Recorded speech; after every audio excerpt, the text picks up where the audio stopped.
The beautiful thing about having free will is that you can degrade someone if you want to. But the reality of the situation is that your choices have consequences. Case in point, in my video, Who Really Killed Charlie Kirk? A deep dive with Press for Truth, I showed you a compilation that I put together of some of the people who were celebrating and cheering on the death of Charlie Kirk. For many of you, it was difficult to watch, but today I'm happy to announce that some of those people are now being held responsible for their actions. Miami anesthesiologist Dr. Tatiana N. Atkins, who worked at Larkin Community Hospital, got herself fired for this. Accountability is a bitch. Early yesterday morning, Thursday, September 11th, Riverside became aware of a social media post made by an individual contracted through North American Partners in Anesthesia, our anesthesiology group, that included highly inappropriate comments supporting violence against a public figure. We took prompt action, and by mid-morning on September 11th, her contract through NAPA was terminated. The individual is no longer affiliated with Riverside Health. Here's some more examples of people who are now reaping what they sowed. Michael Rex, a professor at Cumberland University, reportedly smeared and mocked Charlie Kirk after he was assassinated, saying, "Karma is a beautiful bitch." And here's the update. At Cumberland University, we are committed to fostering an environment where learning, growth, and personal development can flourish, free from disruption or concern. After a thorough and thoughtful review process, I would like to confirm that a member of our faculty, Dr. Michael Rex, and a member of our staff, Mr. Max Wood, both of whom made inappropriate comments on the internet related to the tragic shooting of Charlie Kirk, are no longer employed by the university. And thankfully, this is not just local to the U.S. U of T prof, who made shooting comment after Charlie Kirk assassination, now on leave. And here's what she said: "Shooting is honestly too good for so many of you fascist blanks." The university took immediate action upon learning of the concerning social media posts of a University of Toronto professor, said a written statement from U of T. The faculty member is now on leave and not on campus. The matter is being looked into, and the university will not be commenting further. Universities and their professors are supposed to foster critical thought, respectful debate, and be safe learning environments. And this professor's violent rhetoric flagrantly flies in the face of that. And her account no longer exists. Now watch some employees from Office Depot who claimed that it was propaganda when they refused to print a poster that a customer wanted to bring to a vigil. So we came in for an order earlier to print a poster for a vigil tonight. Yeah, so for somebody that propaganda. passed. It's not It's propaganda. I'm sorry. We don't hit that here. Alrighty. So, what's your name? Pharaoh, I'm print supervisor. I'm one of the managers. Yes. So, unfortunately, we so do not they print- say they don't print we don't political print- propaganda. No. So this is somebody that passed away a couple years That's ago. political propaganda, unfortunately. I'm So sorry. this is for a prayer tonight, for a prayer vigil? Mhm. It's still propaganda, unfortunately. I've printed What other makes it things. propaganda? Because he's a political figure, and I don't have to. Press. Yeah. Our general manager is going to be in on Monday. Office Depot has since responded with the following statement. "We are deeply concerned by the incident that occurred in store 3382 in Portage, Michigan. The behavior displayed by our associate is completely unacceptable and insensitive. It violates our community policies and does not reflect the values we uphold at Office Depot. We sincerely apologize to the customer affected and to our community for this regrettable situation. Upon learning of the incident, we immediately reached out to the customer to address their concerns and seek to fulfill their order to their satisfaction. We also launched an immediate internal review, and as a result, the associate involved is no longer with the organization. We are committed to reinforcing training with all team members to ensure our standards of respect, integrity, and customer service are upheld at every location." Our customers and communities deserve nothing less. Now check out what Captain Jacob E. Williamson, who worked in many different positions within the Marines since 2013, had to say on his Instagram account. Another racist man popped, adding the emoji of someone raising 2 beers for a toast. The account of Libs of TikTok said, "Hi, Pete Hegseth, can you please fire this lunatic? We are tracking all these very closely and will address immediately. Completely unacceptable." So what happened next? Marine fired over mocking Charlie Kirk killing, as Pete Hegseth says Pentagon putting military members on notice. There's been so many of these lately that someone put together this funny little compilation. Check it out. So y'all got me fired from my job. You're fired! Get out! You're fired! So I've lost my job. You're fired! Get out! You're fired! Fired from my fucking job. I was just fired from my job. I was just fired from my job. I was just fired from my fucking job. You're fired! Get out! You're fired! So, I was just fired from my job. You're fired! Get out! You're fired! You're fired! Get out! You're fired! Meet Haley Curdell, a 911 dispatcher from Nashville, Tennessee. You're fired! Get out! You're fired!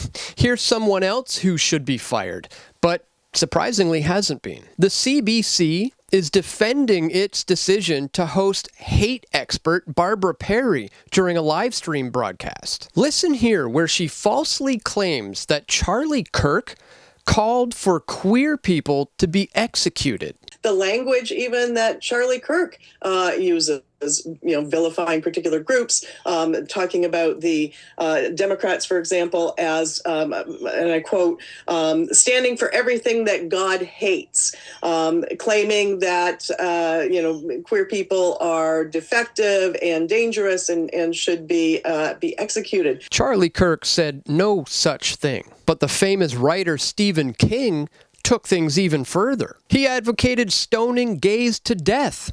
Just saying. Followed by, "I have apologized. Charlie Kirk never advocated stoning gays to death." And as Viva Fry says, "So was your mistake out of ignorance or out of dishonesty? Apologizing because you got caught does not help understand why it happened. So which is it, you piece of human filth? Ignorance or dishonesty? Or both?" Here's another response from someone who's cut from the same cloth. Vancouver Pride Society board member says Charlie Kirk found out, calls assassination ironic karma. This is Morgaine Ogre, and talking about the wife of Charlie Kirk, he says, "I am deeply saddened for the survivors of an extreme right hate-mongerer who found out today.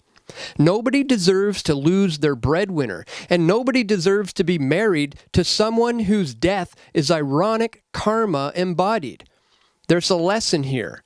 Never blank hate-mongering bigots." I tried to respond to this, but of course, he has blocked me from being able to do so. But that's okay. I'm sure he's been added to this massive database of despicable leftards who are all now being called out and exposed. This is a website, charliesmurderers.com, where it says, "Charlie Kirk was murdered.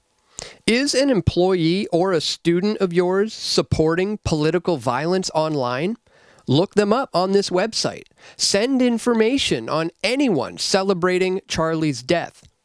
This website will soon be converted into a searchable database of over 30,000 submissions, filterable by general location and job industry. This is a permanent and continuously updating archive of radical activists calling for violence. This is the largest firing operation in history. And this list is massive, and it's growing by the minute. This is a far better response than stooping to their level and meeting violence with more violence. In case you didn't know, a lot of people on the left are now trying to blame this assassination on right-wing politics. They claim that the alleged shooter, Tyler Robinson, killed Charlie Kirk for not being conservative enough, if you can believe that. They're trying to pin the blame on groypers, which is just a group of right-wing trolls. And even a popular figurehead for the groypers movement, Nick Fuentes, said, "If you take up arms, I disavow you." This is a very delicate situation. This is a very delicate situation.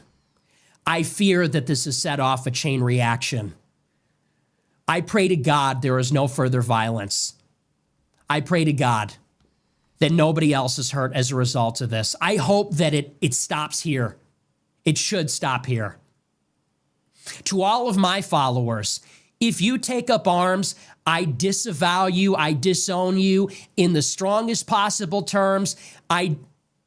That is not what we are about. And the same goes obviously for the other side. And I want to make that very clear. It would be a profound moral, political mistake for anybody to take the bait and to engage in any kind of reprisal, retaliation, revenge. Remember, we are the good side. And what makes us good is that we have Christ. What makes Christianity and Christ so different from the other religions is that our religion is based on the bearing of suffering for the sake of even those that persecute us. I agree with him wholeheartedly. In fact, in my latest video where I called out Andrew Tate and his response, saying that we should publicly execute this shooter and that he would be willing to take the shot, I said, "This psycho is playing into the culture war. Charlie wouldn't have wanted anything to do with what Tate is suggesting. In fact, Charlie probably would have forgave the kid and asked that we all pray for him because he clearly needs it. Can we all just stop with the cycle of violence already?" And this ended up prompting a response from documentary filmmaker and traditionalist writer Richard Heathen that escalated into a very lengthy debate on the question of if violence should ever be a legitimate response to violence.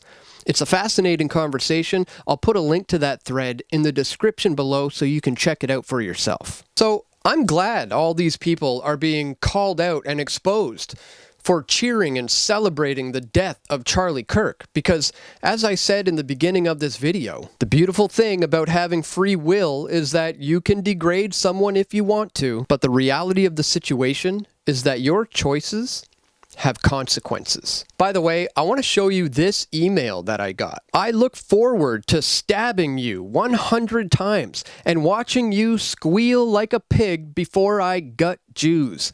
We look forward to our next run-in as you have many of us out to kill you, and there is no one and no cops who will stop us. Ha ha ha, go call the cops. Maybe it will just help us find you easier. Dan, you are not even going to see this coming when we get you. So say goodbye to your pedophile loved ones. LOL XOXOXO. What a lovely email I got. I've been attacked while being surrounded by mobs like Antifa, BLM, feminists, climate activists, and the LGBTQ community. All of this is on video. I'm sure many viewers of this channel have already seen all of this. So I do have a Give, Send, Go campaign that will go towards hiring bodyguards while covering events. You can read the full description here. So please visit this page where you can help save and protect Press for Truth moving forward. You can click this red Give button. Thank you so much to anyone who does take 1 minute today to support my efforts here at Press for Truth. So that's all for today, my friends. Please make sure you subscribe to this channel if you haven't already. Don't forget to hit that thumbs up button and share this video. And stay tuned, guys. I'm going to have more video reports coming soon, God willing. This is Dan Dicks reporting for Press for Truth. We all want truth.